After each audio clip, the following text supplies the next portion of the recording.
Desa Kota Lintang Bawah Kabupaten Aceh Tamiang jadi salah satu lokasi terparah banjir bandang. Bencana menyisakan lautan tumpukan kayu.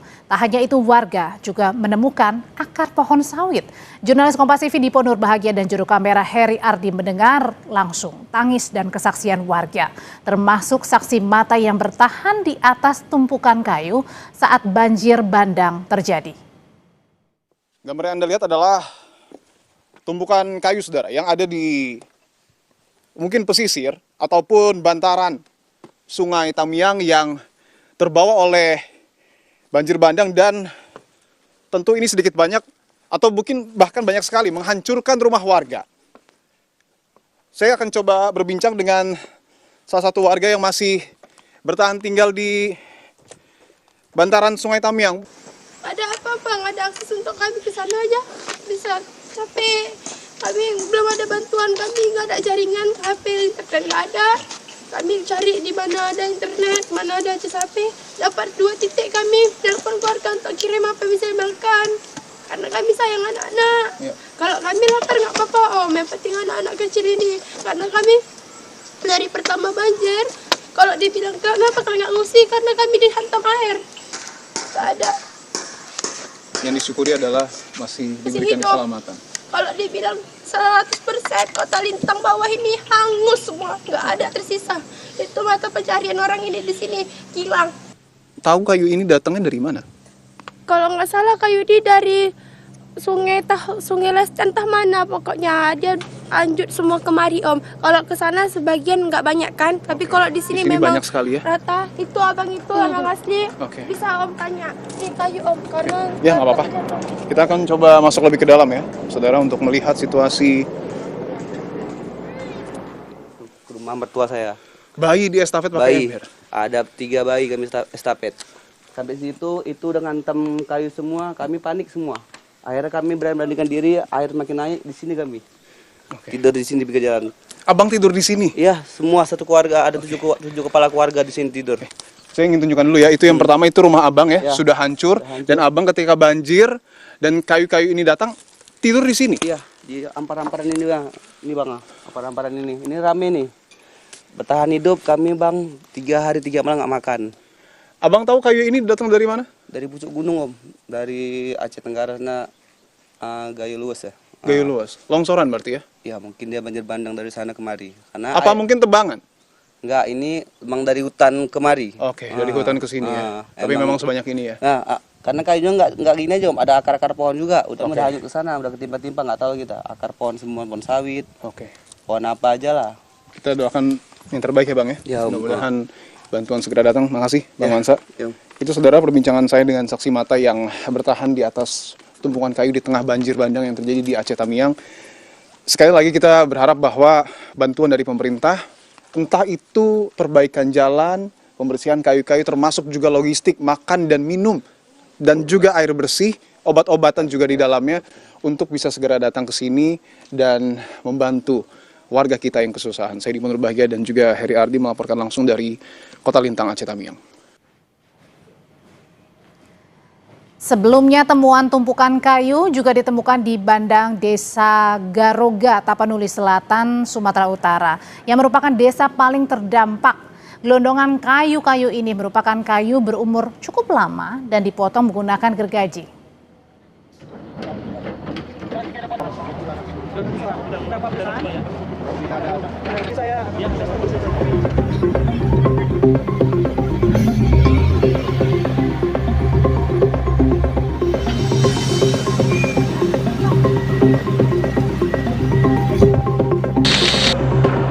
Satgas PKH Kejaksaan Agung mendalami dugaan tindak pidana pembalakan liar yang terjadi di Provinsi Sumatera Utara, Sumatera Barat, dan Aceh. Penyelidikan diperlukan untuk mengetahui apakah banjir bandang yang terjadi di ketiga provinsi itu murni disebabkan faktor alam atau ada keterlibatan manusia melalui praktik ilegal logging dan pertambangan. Untuk itu, tim Satgas PKH Kejaksaan Agung saat ini sudah disebar ke 3 provinsi yang terdampak bencana. Tim akan menelusuri area perkebunan hingga pertambangan, termasuk menyelidiki batang-batang kayu gelondongan yang terbawa banjir bandang. tim Satgas PKH juga sudah bergerak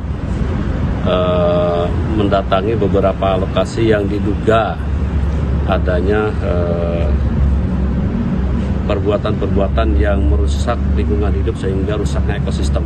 Dari mulai kemarin sudah bergerak di 3 wilayah itu, baik itu di wilayah Aceh, di wilayah Sumatera Utara dan Sumatera Barat. Ini khusus terkait dengan kawasan hutan ini yang rusak nih gitu kan. Apa nanti di situnya ada tambang atau nanti sedang didalami. Apakah ini nantinya akibat seperti dari apa, pada dari rusaknya kawasan hutan atau akibat tambang, nanti didalami oleh. Yang jelas tim PK sudah bergerak. Sementara itu, Wakapolri Komjen Dedi Prasetyo memastikan tim penyelidik sudah bergerak mengumpulkan bukti, menelusuri rantai distribusi kayu ilegal, dan mengidentifikasi aktor intelektual di balik praktik penebangan liar. Tim sus ini berkoordinasi dengan Polda Sumbar dalam penyelidikannya. Banyaknya temuan gelondongan kayu saat banjir bandang di Sumatera Barat, Pak. Itu apakah akan diselidiki, Pak? Ya, yang Barreskrim sudah bentuk tim. Yang sudah bentuk tim, Barreskrim nanti tentunya akan berkolaborasi dengan Polda Sumatera Barat untuk melakukan pendalaman dan penyelidikan terkait kasus. Oke, terima kasih, Pak.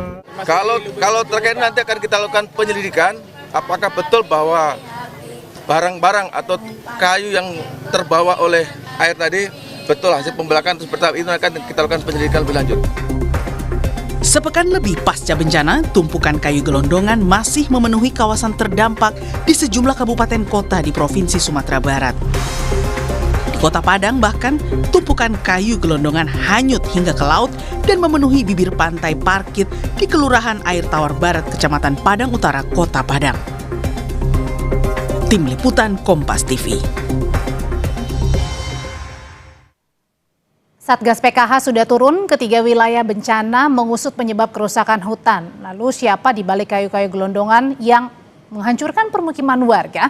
Kita bahas bersama mantan Kabar Reskrim Polri, Ito Sumardi. Pak Ito, selamat sore. Selamat sore, Pak. Dan hadir juga juru kampanye Hutan Greenpeace Indonesia, Anggi Putra Prayoga. Mas Anggi, selamat sore. Baik, selamat sore. Ya, saya mau ke Pak Ito dulu. Pak Ito, dari Kejagung ini mengatakan bahwa tim Satgas PKH akan menelusuri area perkebunan hingga pertambangan di wilayah bencana. Biasanya barang bukti seperti apa sih yang kemudian bisa jadi indikasi bahwa betul di sana ada perusakan area? Ya, baik, Mbak. Pengalaman saya ya waktu saya menjabat Kapolda Riau, kemudian Kapolda Sumsel, kita memang harus menggunakan alat transportasi helikopter ya. Karena hanya dari atas kita bisa menelusuri kayu itu dari mulai hilir ke hulu. Nah, kemudian penyebabnya yang pernah kami alami itu tentunya bukan hanya dari penebangan ilegal, bahkan dari perusahaan yang ilegal, yang legal pun itu juga bisa menyebabkan kejadian tersebut. Nah, biasanya modusnya itu mereka menempatkan kayu-kayu itu dari hulu ke hilir di sungai sepanjang berapa kilometer supaya kayunya itu kulitnya terlepas, kemudian diikat, ditarik dengan tongkang. Itu pengalaman saya. Nah, selama ini kan kita tidak pernah terjadi banjir bandang yang seperti sekarang. Tentunya kalau kayu-kayu ini cakupan hutan yang dibuka itu sangat luas, maka tentunya itu tidak mampu untuk menahan air. Dan air inilah yang kemudian membawa longsoran ya masuk ke dalam sungai sehingga akhirnya sungai itu akan meluap ya. Dan tentunya yang kita lakukan di sini harus dilakukan penelusuran. Tidak mudah ya, Mbak, karena dulu juga pengalaman saya penelusuri sampai ke hulunya itu kita harus menggunakan alat transportasi udara, kemudian lakukan pengamanan, dicek kemudian apakah izin-izinnya itu legal atau ilegal.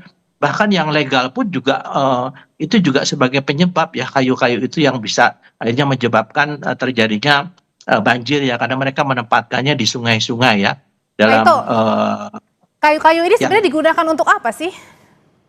Ya dijual lah, Pak, dijual ya. Jadi kesulitannya ya itu pasti karena harga kayu memang tinggi ya. Karena mereka juga di sini kan memanfaatkan masyarakat tempatan ya, masyarakat setempat yang kondisi sosial ekonominya itu sangat memprihatinkan. Jadi memang serba sulit kalau menegakkan ini. Tentunya yang harus kita sasar adalah para pemodalnya.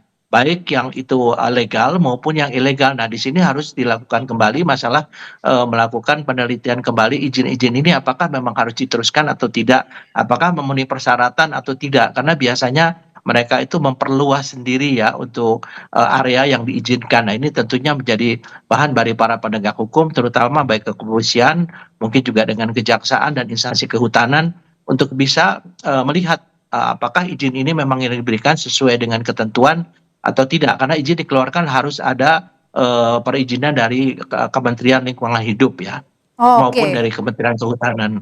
Oke, harus ada 2 izinnya ya kalau dari Kementerian Lingkungan Hidup dan juga Kehutanan ya Pak Ito. Apalagi mungkin juga semakin susah atau diperparah dengan tidak ada perusahaan yang memang ada di situ gitu ya. Iya betul, ya itulah kan yang diambil kayunya Mbak ya, nanti di ujung itu mereka dibawa ke sawmill. Sawmill itu biasanya terletak di sekitar sungai ya, di sekitar sungai. Jadi kita pernah melakukan patroli bersama Pak Gubernur ya, Pangdam, ya kita temukan sawmill itu ada di sekitar sungai, karena tidak mungkin sawmill itu ada di atas ya, itu yang menyebabkan, karena kan kayu-kayu ini terletak di ketinggian.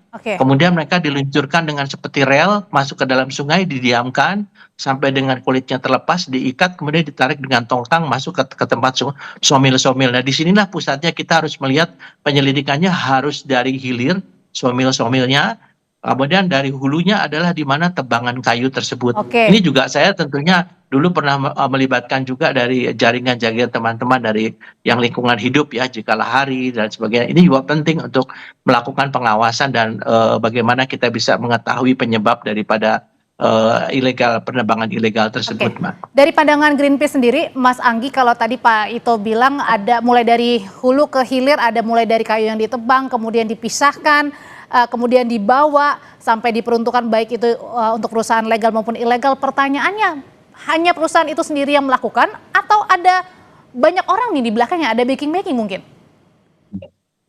Ya, jadi ini sangat erat kaitannya ya, karena pemanfaatan kayu ini masif. Jadi saya pikir juga di sini harus ditelusur lagi asal-usul izin yang dikeluarkan oleh Kementerian Kehutanan.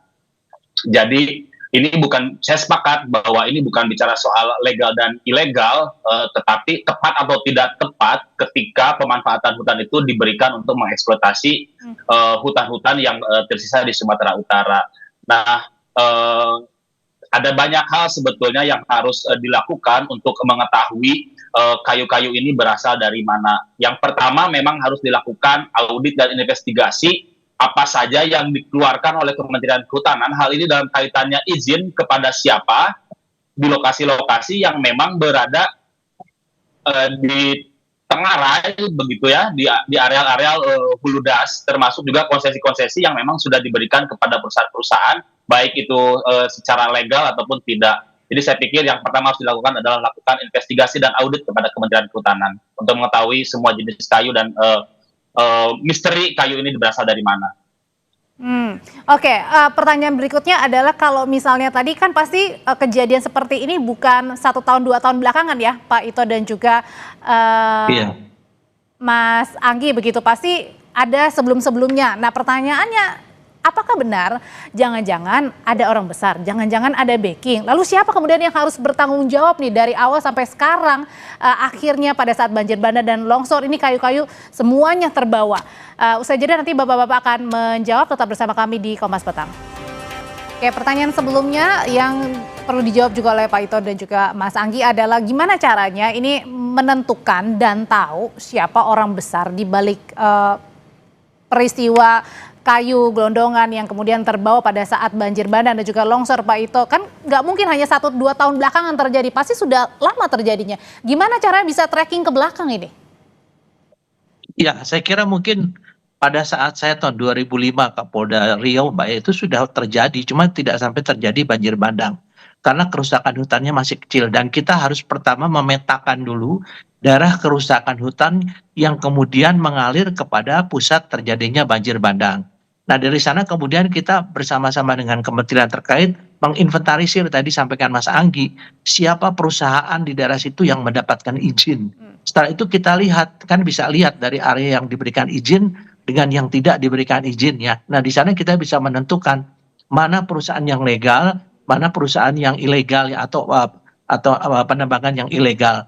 Nah di sini nanti baru dari sini diturunkanlah tim ya, biasanya kita menurunkannya dengan pesawat helikopter dan lain sebagainya karena tidak mungkin lewat jalur darat. Jalur darat itu sangat sulit menembus hutan ya. Dan mereka ini kayu-kayu ini pasti akan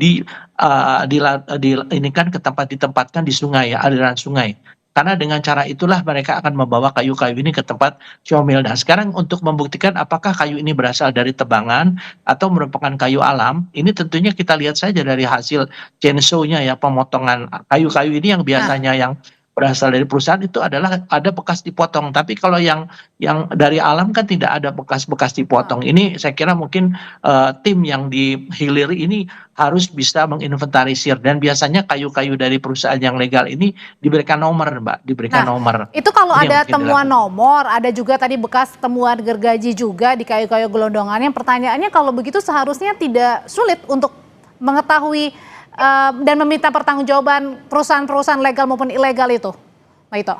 Iya, sangat tidak sulit, Mbak. Menurut saya ya, di situ mau tidak mau perusahaan itu harus memberikan kompensasi ya terjadinya banjir itu kepada masyarakat dan sebagainya ya. Saya kira kan perusahaan-perusahaan itu kan harus segera diinventarisir sekarang siapa. Jadi meskipun perusahaan itu legal karena dia membuka untuk biasanya sawit, kan itu menyebabkan serapan air menjadi kecil ya, kemudian menyebabkan air itu akan turun, kemudian bisa membawa tanah ya, atau dalam bentuk longsoran itu ya. Nah ini yang harus mereka bertanggung jawab. Kan kerusakan lingkungan itu juga tentunya nanti dari hasil penyidikan ya, baik dari pihak kepolisian maupun instansi lain, kehutanan dan sebagainya, itu mereka juga harus bisa membawa ahli-ahli lingkungan hidup yang bisa menentukan apakah perusahaan ini sebagai salah satu penyebab dari terjadinya banjir bandang. Otomatis harus dikenakan tindakan atau kompensasi apa yang diberikan kepada masyarakat ataupun pemerintah ya. Dan kalau tadi Pak Ito bilang pada saat Pak Ito masih menjabat sebagai Kapolda Riau ini tidak semasif sekarang ya, tapi kemudian semakin besar lagi. Nah pertanyaannya kalau gitu apakah bisa sebuah perusahaan legal maupun ilegal ini bisa menebang kayu-kayu tanpa adanya perlindungan dalam tanda kutip?